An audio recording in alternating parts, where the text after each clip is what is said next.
¿Qué es la que mi gente? ¿Todo bien? En este video vamos a ver qué realmente es la Biblia. Así es que si esto suena interesante, quédate con nosotros y vamos allá.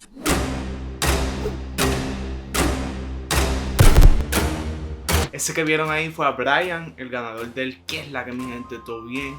Challenge en Instagram. Así que rápido, antes de empezar el video, si no me estás siguiendo en Instagram, me puedes buscar. Hago concursos como ese y algunas otras cositas para que puedan envolverse un poco más con el canal. Como ya escucharon y saben por el título de este video, vamos a estar hablando sobre qué la Biblia realmente es. Y esta es una de esas preguntas como que un poco raras, pero que muchas personas se hacen, y muchas personas cuando les preguntas qué es la Biblia, te contestan algo como: bueno, es un manual de vida, es la palabra de Dios, es una guía de instrucciones sobre cómo tenemos que vivir la vida correcta, o que es un libro de reglamentos sobre cómo agradar al Señor. Y aunque estas son buenas respuestas, todas parecen estar relegadas al plano de la creencia o la fe. Y muchas veces dejan mucho sin explicar y realmente no satisfacen la curiosidad de aquellas personas que genuinamente quieren saber qué realmente es la Biblia. Y por eso en este video vamos a estar adentrándonos en 5 características de la Biblia que nos explican qué realmente es. Número 1. Ta Biblion, ta Tagai. Los libros sagrados. Si queremos entender lo que es la Biblia, debemos examinar primeramente qué significa Biblia. La palabra Biblia es una palabra en latín que proviene de una expresión en griego, ta Biblia, ta Tagai, o los libros sagrados. No sé si lo dije bien, pero eso es lo que significa. En griego, biblión significaba papiro o rollo, que era lo que se utilizaba en aquel entonces para poder plasmar la escritura, o sea, lo que comúnmente nosotros conocemos como un libro. Y Biblia entonces sería el plural de biblión, o sea que Biblia significa biblioteca. Esta expresión fue utilizada mucho antes de los tiempos de Jesús por los hebreos helenizados para referirse a la Tanakh o la Biblia hebrea. El primer ejemplo que vemos de esto es en Primera de Macabeos, capítulo 12, verso 9, que es un libro deuterocanónico que podemos encontrar en versiones de la Biblia que los contienen, como la de Jerusalén o la del Peregrino. Más tarde esta expresión sería acuñada por los primeros cristianos para referirse a los libros que forman el Antiguo Testamento, las cartas apostólicas y los evangelios que posteriormente formarían el Nuevo Testamento. Y así fue que llegó hasta el día de nosotros hoy en la actualidad. O sea que Biblia lo que significa es una biblioteca o una pequeña colección de 66 libros. Número 2.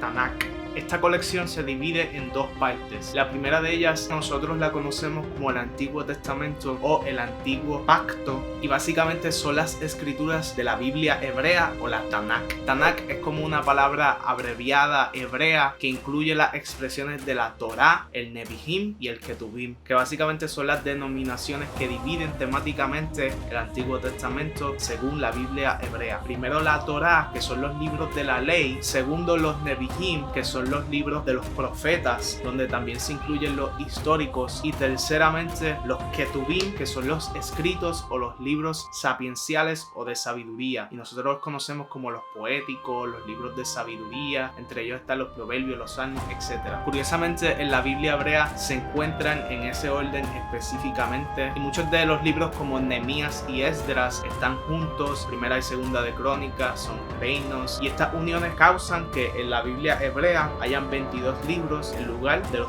39 que tiene el Antiguo Testamento que utiliza el cristianismo. Pero aún así son los mismos libros, es el mismo contenido, y esa es la primera sección de la Biblia. En esta sección lo que hace es narrar la historia de salvación de la nación y pueblo de Israel a través de épicas, historias, poesías, salmos, poemas y profecías. Desde que esta nación surge en Egipto, tiene que peregrinar a través del desierto para llegar a su tierra prometida, conquista esta tierra, se establece como una nación, pasan de los jueces a la monarquía, establecen su primer reino, se construye su primer templo, se divide la nación, se divide el reino, 10 de sus tribus se van al norte y posteriormente son conquistadas por Asiria, y las 2 tribus que quedan en el sur son conquistadas por Babilonia. Estas tribus del sur son devueltas a su tierra por el rey Ciro de Persia cuando ellos obtienen la propiedad de Israel y le deciden devolver su libertad religiosa. Por lo tanto, el pueblo vuelve a su tierra y reconstruye su templo nuevamente. Este es el segundo templo, el templo de Nehemías, y hasta ahí es que llega el Antiguo Testamento. esa es la historia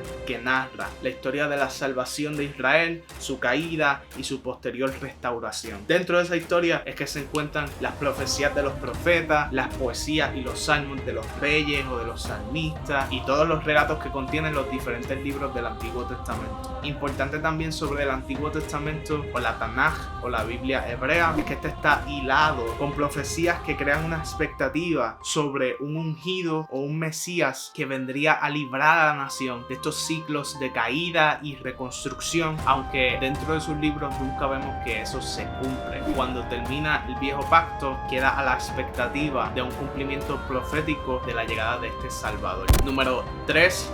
Nuevo Testamento. El Nuevo Testamento es una colección de evangelios y también de cartas apostólicas que nos presentan la historia de Jesús y posteriormente la vida de la primera iglesia o la iglesia primitiva liderada por los primeros discípulos o los apóstoles, junto con algunas de sus enseñanzas sobre la vida cristiana que surgen a raíz de situaciones específicas que estaban sucediendo dentro de estas primeras comunidades de fe o iglesias. Los primeros cristianos creían que en efecto Jesús era este Mesías prometido y esperado por la Tanaj o la Biblia hebrea o el Antiguo Testamento, y que en su muerte y resurrección se cumplieron todas las profecías dadas por los profetas de Israel en el Antiguo Testamento. Por eso es que ellos crean esta compilación de escritos y de biografías que ellos consideran y estiman como sagrados y tan sagrados como las escrituras judías. Es para preservar la historia de la vida de Jesús y las enseñanzas de sus primeros discípulos, y que éstas sirviesen como norma de fe y vida para todos los que decidiesen o decidan creer en Jesús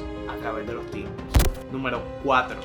Hombre, Dios, pecado y salvación. La Biblia trata sobre las preguntas existenciales que universalmente le competen a toda la humanidad. Sus temas centrales son 5: Dios, el hombre, el pecado, la salvación y la eternidad. Sin embargo, hay un hilo narrativo y temático que une toda esta pequeña biblioteca desde el principio hasta el fin. Esta es la narrativa de la salvación que Dios va estableciendo con sus pactos, convenios o alianzas, y vemos cómo progresivamente va desde el individuo hasta la humanidad. Y este tema es lo que une el Antiguo Testamento desde su principio hasta el Nuevo Testamento a su final. Primero, Dios establece su pacto con Adán como individuo en el jardín, pero Adán le falla. Luego decide establecerlo con la familia y descendencia a través de Abraham, pero ellos también le fallan. Así que lo establece con una nación por medio de Israel. Y sorpresa, Israel también le falla. Así que finalmente decide establecerlo con toda la humanidad por medio de Jesús, quien, ese sí que no lo falló. Y al no fallarle, hizo accesible la salvación que nos provee este pacto, convenio o alianza con Dios para todos los hombres y mujeres de todos los tiempos, de todas las edades, de todas las razas, de todo el mundo que crean en Él. Y número 5, los libros deuterocanónicos. Tengo que hablar de ellos, aunque nosotros en la iglesia evangélica no los utilizamos y muchas veces ni siquiera los consideramos. Estos son libros que surgen entre la construcción del segundo templo de Israel por Nehemías y Esdras y todos los que estuvieron ahí envueltos, y el nacimiento de Jesucristo, lo que comúnmente se conocen como los 400 años de silencio, o ese periodo entre el Antiguo Testamento, el Viejo Pacto o la Tanaj o la Biblia hebrea y el Nuevo Testamento, que dura aproximadamente 400 años. Estos libros estaban incluidos en la Septuaginta, que fue la traducción al griego de la Biblia hebrea, que sorpresa, fue la que utilizaban los primeros discípulos y fue la que utilizó Jesús mismo. Ellos apreciaban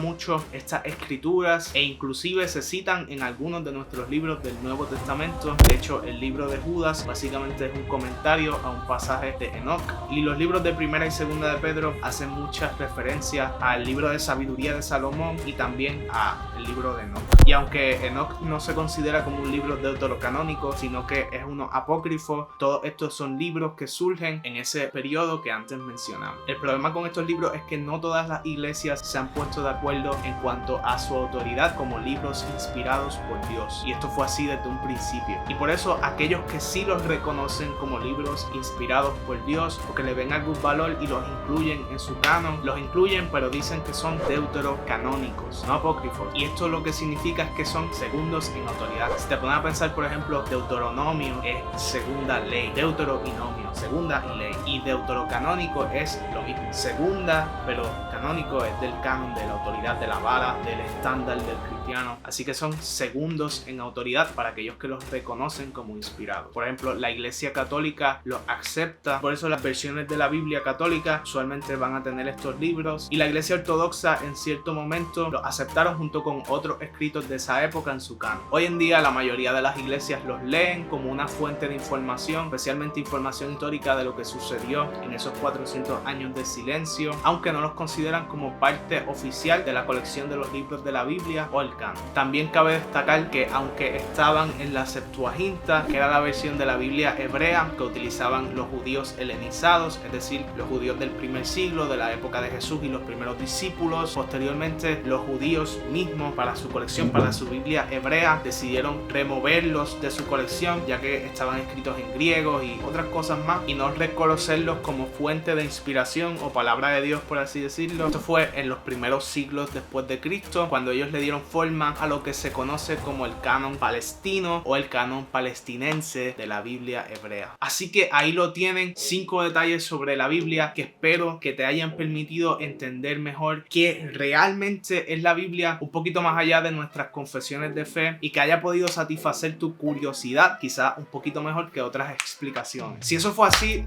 déjame uno de estos aquí abajo que yo lo pueda ver. Oye, y suscríbete a este canal y suena la campana. La campana de la iglesia de YouTube. Subo videos cada semana sobre la Biblia, la teología y el discipulado para que tú puedas superar cualquier confusión que tú tengas sobre la Biblia, entender mejor tu fe y acercarte más al Señor. Y de hecho ahora mismo estamos corriendo esta serie para explicarte mejor la Biblia. Este es el segundo episodio. Si te perdiste el primero, chécatelo aquí y al final del video te lo voy a dejar en una tarjeta. Y el comentario del día lo saqué de ese mismo video. Mariel Martínez dice: lo que dijiste estuvo más que bien para decir por qué lo es. En lo personal diré que por ser una palabra viva siempre habrá algo nuevo para aprender, y donde Dios te habla de tal manera que te enamoras, te llena de gozo, sin duda es imprescindible en nuestro día a día. Es un deleite meditar en ella. Saludos desde México, tus videos me han sido de mucha ayuda, siga así. Gracias Mariel, saludos desde Puerto Rico. Déjame un comentario aquí abajo diciéndome qué pensaste del video, y eso es todo por esta semana, mi gente. Los quiero, los amo y nos vemos la semana que viene.